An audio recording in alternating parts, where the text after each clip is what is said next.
Download the BCSN Plus app today. Visit bcsnnation.com for details. When I sat down with Anthony Wayne pitcher Molly Connor, I asked her, how far can this Generals team go? She said, I have no doubt we can win a state title. Here we are 10 days later. Anthony Wayne is back in its fourth Final Four in 5 years, but the Generals haven't won a state championship since 2001. I wasn't even born yet, but the journey to raise that Division II crown continues today.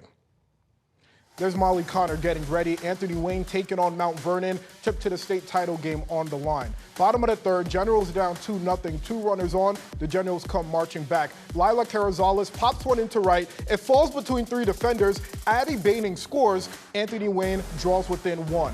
Later in the inning, 2 runners in scoring position.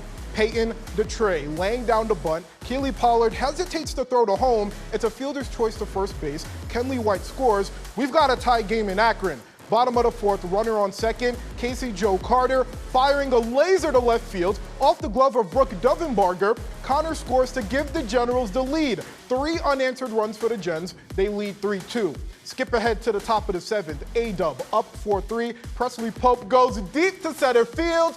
It drops. Mia Joyner scores. Game tied at 4. Moments later, Harley Stindl lines one to right. The go-ahead RBI puts the Yellow Jackets up 5-4. Anthony Wayne couldn't recover. The General season ends with a 5-4 loss in the state Final Four. We've been here 4 out of the last 5 years, and it's an incredible ride to get here. These guys' goal, they wanted to finish it this year, and of course, that's what you want. I really think we played a state championship level game out there today. Molly pitched great. We had some good hitting at times. We laid down some bunts at times, but didn't bounce our way. It's definitely been great here. Some of my best memories have been made here. I wouldn't change it for the world. Just like learning with all these girls growing together, that's been, I think, more memorable than any win or loss that we've had and any point that we've ever made it to. Mason Lowry and Mars Deemer have more on a heartbreaking loss for the Generals.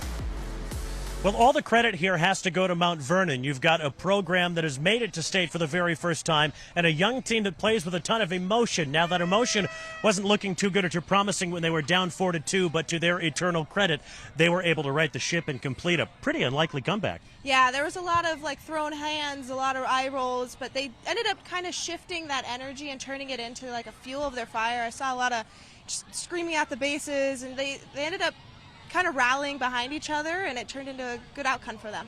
It's funny how so often at this level and at this stage of the season, it's the players you least suspect that end up making the biggest impact. And we saw 2 terrific pitching performances here from Molly Connor, of course, of Anthony Wayne, and Jocelyn Scarberry, the terrific young sophomore for Mount Vernon. It was the bottom of the lineups that really got both teams going, and we really didn't expect that from Anthony Wayne because those bottom 3 have struggled to hit all year. They helped to turn things around when Anthony Wayne was 2-0 behind. Yeah, Anthony Wayne, they used the walks to their advantage in that situation, but Mount Vernon, the bottom of their lineup, I don't know if Molly was kind of sleeping on them, but they took that energy and they just kept rolling. They were tough outs down there, and it just turned the lineup over to continue the rally.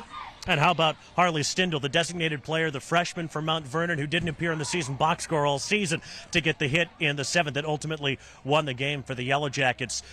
Really, when you think about it, it's an Anthony Wayne team for whom making it to Akron is the minimum expectation every year. But this year, when you consider all the talent lost from last year, now playing at Michigan and Ohio University and on, just getting back to Akron once again, heck of an accomplishment with this group. Yeah, they're upperclassmen. They stepped up, they understood what they lost, and they tried to fill those the feet that were kind of lost, and then they went as far as they could have, and I think that they could have won it if tides were different today.